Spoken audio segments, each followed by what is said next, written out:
I would like to thank New England Antique Racers for the excellent job they have done preserving our racing heritage.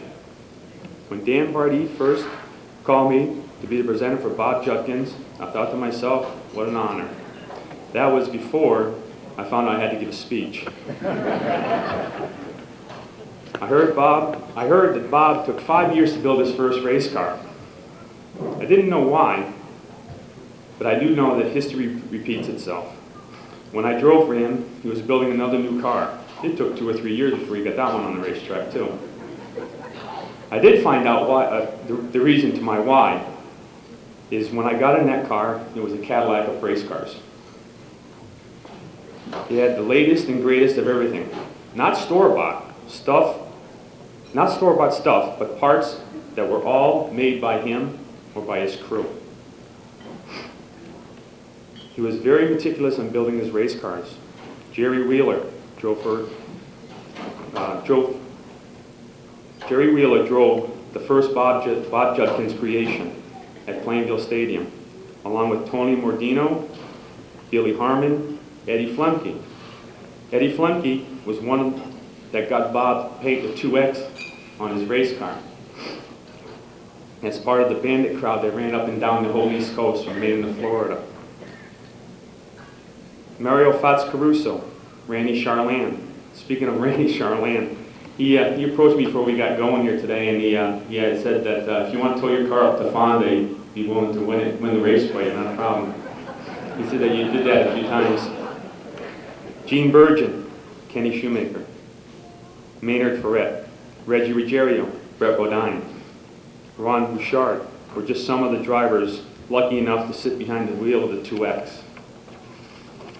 With Ron, he captured 22 and then 26 wins in 2 seasons. Quite an accomplishment. During this time, he put forth the Pinto Revolution in 1971. NASCAR didn't like it too much. They didn't want to have change in their coupe days. Jack Arute was a key figure to getting Bob's Pinto approved. Gene Burgeon was the first driver to drive the Pinto for Bob. Bob would continue to excel in his field even in the 80s and 90s, building his own cars and motors in an era when everybody was buying all their components for racing. What can I say about a man that I thought I knew but didn't really know? A businessman, a car builder, motor builder, family man with 7 kids, grandkids, a lovely wife, and she called me to tell me I had to put that in because she's my cousin. No wonder it took him so long to build his race cars with everything else going on. To me, he's the Clark Kent of auto racing, the mild-mannered car owner and the supercar builder. Not only did he have the best cars on the racetrack, but he did it with the smallest budget I've ever seen. He always goes to swap meets and finds that all-important part or parts to build his cars. He always called it his gold. I remember times at Riverside, he and the crew, Dan Seher, would go through the piles of tires at the tire truck to find some tires so that we could race the following week. It is an honor to be among the elite group of drivers that Bob has had. A couple of years ago, Bob moved to Florida. He called me and said he found another Jerry Marquis to drive his race car for him. It gave me a proud feeling inside to know that he wanted someone like myself to drive his race car for him again. That was one of the greatest compliments I've ever received. To this day, he continues to win races and championships in Florida. It is an honor, and I am proud to induct Bob Judkins into the Near Hall of Fame.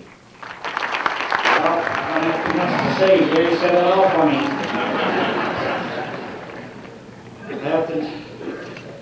I have to thank the Near voters that got me here.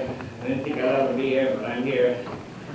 Except for Bones, I'm going to pay him off. The guys that helped me, I have to thank them a lot. Like Chuck Grimes, Steve Polak, Dave Adams, Bill Foley, Danny Sear. guys helped me. Art, police too. I spent a lot of hours painting on my cars and trucks. And as far as drivers goes, I had all the best, I think. I had Flinty. I had Gary, of course, Fast Crusoe, Dave Crusoe, Jim Herderies, Brett Bodine, Randy Charlene. I had them all. There's a lot more, but they were all good. They're the ones that put me here, believe me. Without them, I wouldn't be here. And I have to thank some of my sponsors, but I didn't have too many. I have to thank my son-in-law, F.J. Hubany, he helped me. Smoker Racing Fuel helped me. Kendall Oil helped me a little bit. And Bill's Bean Shocks helped me. I have to thank them too. Every little bit helps in this game.